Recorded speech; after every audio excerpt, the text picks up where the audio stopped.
తన ప్రాణాలే నీవని ధర్మేచగా తన మనసంత నీదని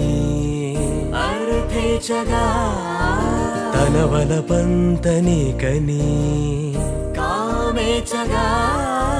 అవధులు లేని ప్రేమకై మోక్షేచగా